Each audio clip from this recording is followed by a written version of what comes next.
संसद मार्च के दौरान छात्रों पर हुए पुलिसिया एक्शन के बाद विपक्ष का करारा हमला।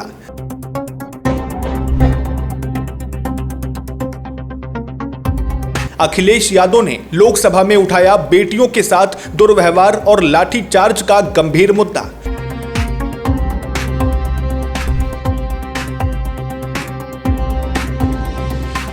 मानसून सत्र में घिरी सरकार, विपक्ष ने अब प्रधानमंत्री के इस्तीफे की मांग तेज की। अगर आप युवाओं की बात संसद में नहीं सुनेंगे तो वह सड़कों पर उतरेंगे। अखिलेश यादव के इस एक बयान ने संसद से लेकर पीएम आवास तक हलचल मचा दी है। लेकिन आखिर क्या है विपक्ष का वो मास्टर प्लान जिसने मानसून सत्र को पूरी तरह ठप कर दिया है? आइए जानते हैं इस खास रिपोर्ट को। नमस्कार, मैं हूं अर्चित और आप देख रहे हैं 4am टुडे टीवी। संसद मार्च के दौरान छात्रों और प्रदर्शनकारियों पर हुए पुलिसिया लाठीचार्ज और आंसू गैस के गोले दागे जाने की घटना ने देश की राजनीति में एक नया भूचाल ला दिया है। नीट पेपर लीक के विरोध में शुरू हुआ सीजेपी यानी कॉकरोच जनता पार्टी का आंदोलन अब सिर्फ केंद्रीय शिक्षा मंत्री के इस्तीफे तक सीमित नहीं रह गया। सड़कों पर हुए इस एक्शन के बाद अब सीधे तौर पर प्रधानमंत्री और केंद्र सरकार के खिलाफ विरोध के सुर बेहद तेज हो चुके हैं। जंतर मंतर से लेकर संसद के भीतर तक माहौल पूरी तरह से गरमाया हुआ नजर आ रहा है।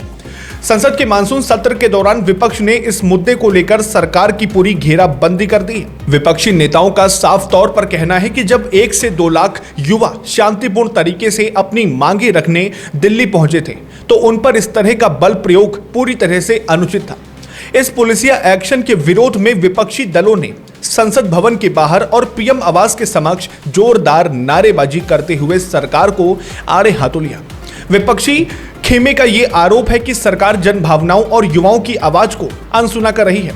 सदन के भीतर माहौल उस वक्त और ज्यादा तनावपूर्ण हो गया जब समाजवादी पार्टी के प्रमुख अखिलेश यादव ने संसद में बेहद आक्रामक अंदाज में अपनी बात रखी। उन्होंने सरकार पर आरोप लगाते हुए कहा कि प्रदर्शनकारी छात्रों को दबाने के लिए पुलिस ने निर्दयता दिखाई है। उन्होंने सवाल उठाया कि जिस तरह से बेटियों और युवाओं के साथ बर्ताव किया गया, उनके कपड़े फटे और चोटें आई, उसकी जवाबदेही आखिर किसकी है? अखिलेश यादव ने स्पष्ट किया कि यदि सदन के भीतर जनप्रतिनिधियों की बात नहीं सुनी जाएगी तो नेताओं को मजबूरन सड़कों पर उतरना ही पड़ेगा। उन्होंने प्रधानमंत्री से इस पूरे घटनाक्रम पर संसद के पटल पर आकर जवाब देने की मांग उठाई है। इस भारी हंगामे का सीधा असर अब संसद की कार्यवाही पर देखने को मिल रहा है। लगातार तीसरे दिन विपक्ष के जोरदार हंगामे और नारेबाजी की वजह से दोनों सदनों की कार्यवाही को बार बार स्थगित करना पड़ा। सरकार द्वारा तय किए गए कई महत्वपूर्ण विधेयक और परिसीमन से जुड़े बिल अब अधर में लटके हुए नजर आ रहे हैं। राजनीतिक विश्लेषकों का मानना है कि पहले जो विरोध सिर्फ शिक्षा मंत्रालय के एक फैसले तक सीमित था, वो अब एक व्यापक राजनीतिक रूप ले चुका है। इतना ही नहीं, इस पूरे घटनाक्रम में एक नया मोड़ तब आया जब कई प्रमुख क्षेत्रीय और राष्ट्रीय दलों के शीर्ष नेता एक मंच पर आते दिखे। सोनम वांगचुक के अनशन और जंतर मंतर पर डटे छात्रों के समर्थन में राहुल गांधी, प्रियंका गांधी, अखिलेश यादव, उद्धव ठाकरे, अरविंद केजरीवाल और चंद्रशेखर आजाद जैसे बड़े नेताओं ने अपनी मौजूदगी दर्ज कराई है।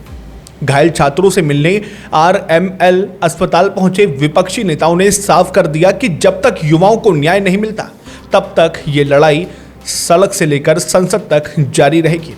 हालांकि अब सबसे बड़ा सस्पेंस और राजनीतिक ट्विस्ट उस रणनीति को लेकर बन रहा है जो आने वाले दिनों में देखने को मिल सकती है। एक तरफ जहां आजाद समाज पार्टी के सांसद चंद्रशेखर आजाद बीआर अंबेडकर की प्रतिमा के नीचे लगातार धरने पर बैठे हुए हैं, वहीं दूसरी तरफ विपक्ष ने आने वाले दिनों में देशव्यापी आंदोलन की पूरी रूपरेखा तैयार कर ली है।